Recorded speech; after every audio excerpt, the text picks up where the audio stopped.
All right, so we've gone through the boat, we've looked at a couple of the parts of the boat. Just want to recap and say, yes, there's a lot of different words and kind of new lingo that you're going to be learning, but it will become a lot easier when you get onto the boat and you start seeing these things and touching them with your hands and playing with them and using them and basically sailing the boat.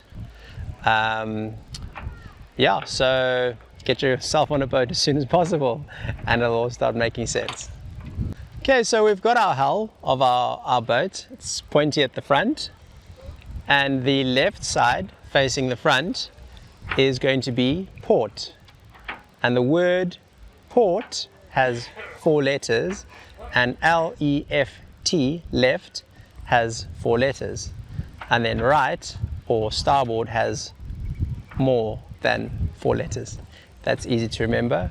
And if you want to remember the colors, port wine is red and starboard side is green, and little green men come from the stars. Is that easy enough to remember?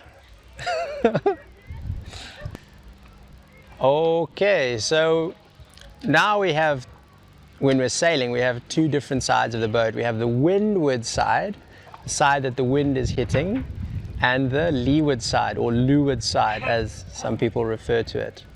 So that's very important to know when you're sailing, so you have an idea of the right of way of the boat, or the collision regulations, who's going to stand on and who's going to give way. And you may also notice, if you're in the Caribbean, you have the windward side, is the side of the island that has the wind blowing over it.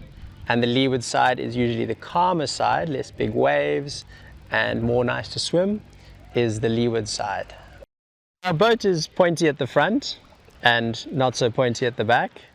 And the front of the boat is the bow, and the back of the boat is the stern. Slightly confusing in that the bow is the front and back starts with B. So remember, bow is front and stern is back. Okay, cool. So we're sailing along now.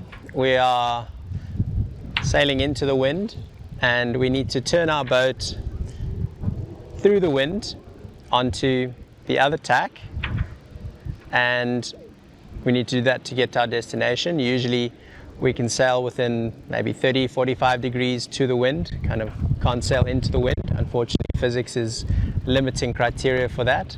So we tack our way along. And when we tack, we turn the bow, the front of the boat, through the wind.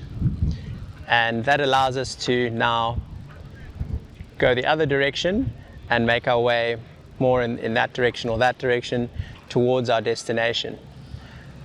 And yeah, when we do that, when we tack, we need to focus primarily on our foresail, on our jib or our genoa, because that sail needs to be moved from one side of the boat to the other.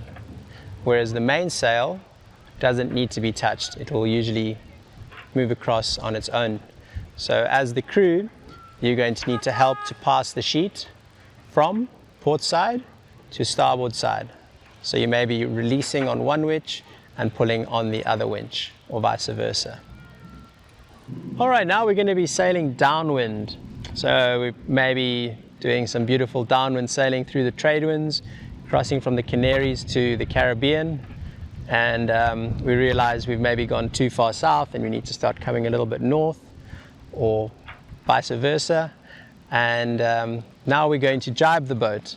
To jibe the boat, we turn the stern of the boat, the back of the boat, through the wind. And we now need to focus on our mainsail, because our mainsail, which has a really big boom, we don't want that swinging over and breaking something, like the gooseneck or, for instance, the standing rigging. So what we do is we center our main sheet, center the boom, and then we do the jibe and we ease it out. So as crew, that's what you need to be assisting the captain with. And with our head sail, our jib or our genoa, we can usually take our time with it or we can even furl it away before the jibe. So it's another option. And yeah, because it's not that critical as we do the jibe.